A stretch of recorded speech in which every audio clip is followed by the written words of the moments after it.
Okay, so we have to read about next chapter, that is anatomy of flowering plants. तो हम पढ़ेंगे anatomy of flowering plants के बारे में. हम morphology already cover कर चुके हैं, ठीक है.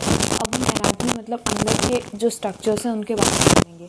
हमें इसमें क्या क्या पढ़ना है, हमें टिश्यू सिस्टम पढ़ना है, anatomy of dicot and monocot plants पढ़नी है.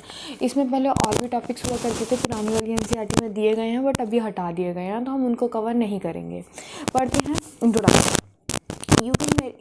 You can very easily see the structural similarities and variations in the external morphology of larger living organisms, both plants and animals. Similarly, if we were to study the internal structure, one also finds several similarities as well as differences. बोल रहे हैं कि जब आप morphology देखेंगे किसी भी plant की, एनिमल की, तो आप एक्सटर्नल मॉर्फोलॉजी में कुछ सिमिलैरिटीज़ देखेंगे, कुछ डिफरेंसेस देखेंगे.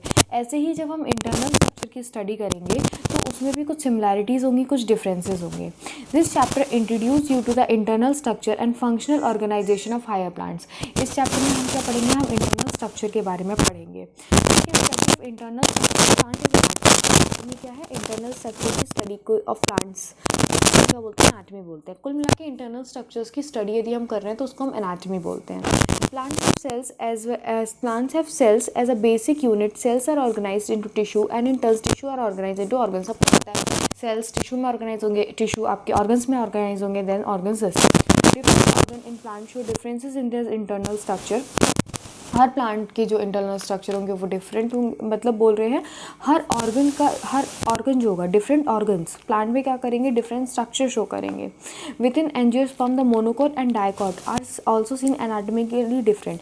देखो एंजियोस्पर्म में क्या होता है, मोनोकॉट्स होते हैं और डाइकॉट्स होते हैं, तो वो भी एनाटॉमिकली डिफरेंट होते हैं. Internal structure also show adaptation to the diverse environment. और इंटरनल स्ट्रक्चर आपके जो आपका जो इन्वायरमेंट है उसमें कैसे प्लांट खुद को अडेप्ट कर रहा है, उस वो भी आपकी एनाटॉमी कैसी है प्लांट की, उस पर डिपेंड करता है. ठीक है, टिश्यू सिस्टम पढ़ते हैं.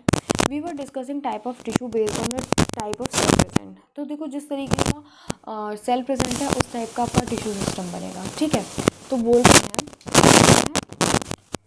Let us consider how tissue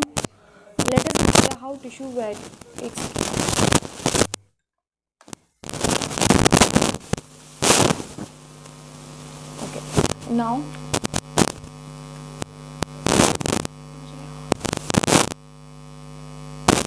क्या बोल रहे हैं, let us now consider how tissue varying depend on the location in the plant body. The structure and function would also depend on the location.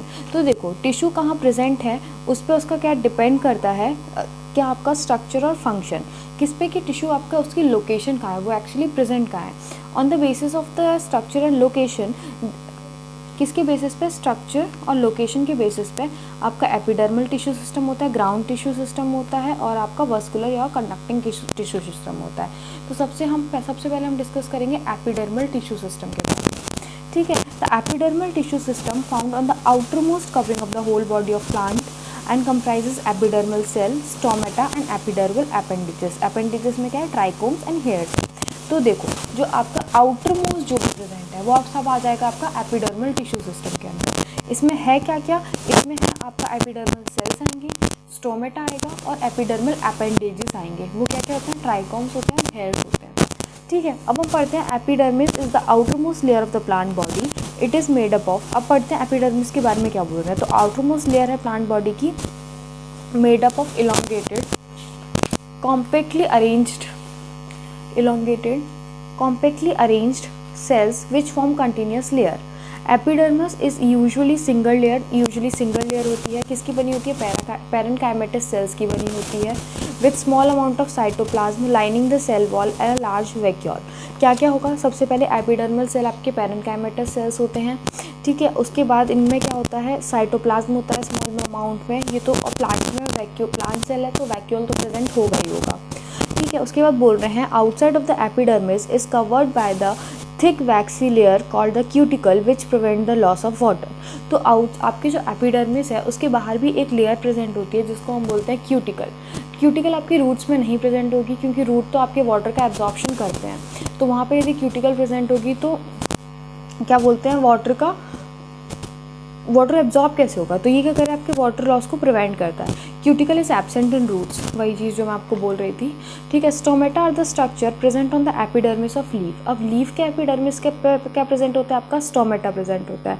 और stomata क्या करता है, stomata आपका gaseous exchange और ट्रांसपिरेशन में हेल्प करता है, ठीक है। और स्टोमेटा होते कैसे हैं आपके, ये आपका स्टोमेटा का पूरा दिया गया है डायग्राम, बीन शेप का होता है, ठीक है। 2 बीन शेप के स्टोमेटा होते हैं।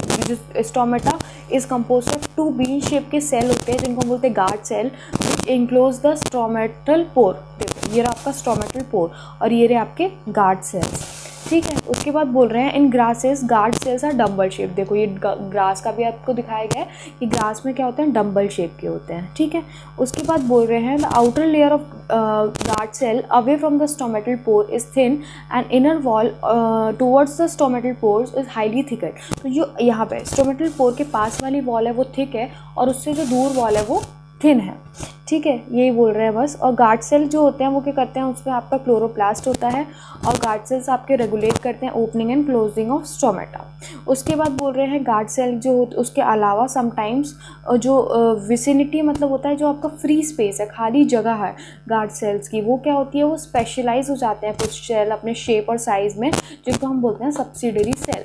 मतलब गार्ड सेल के पास में एक कोई स्पेस, वहाँ के कुछ सेल क्या हो जाएंगे, स्पेशलाइज हो जाएंगे, शेप और साइज़ बदल लेंगे, उसको हम बोलते हैं सब्सिडरी सेल्स। उसके बाद बोल रहे हैं the stomatal aperture, guard cells and surrounding subsidiary cell, इन सबको हम बोलते हैं स्टोमेटल अपरेटस। तो आपसे पूछा जा सकता है कि स्टोमेटल अपरेटस में क्या क्या आता है, तो स्टोमेटल अपरेटस में आता है stomatal aperture, guard cells and the surrounding subsidiary cell, ठीक है। उसके बाद हम पढ़ेंगे आगे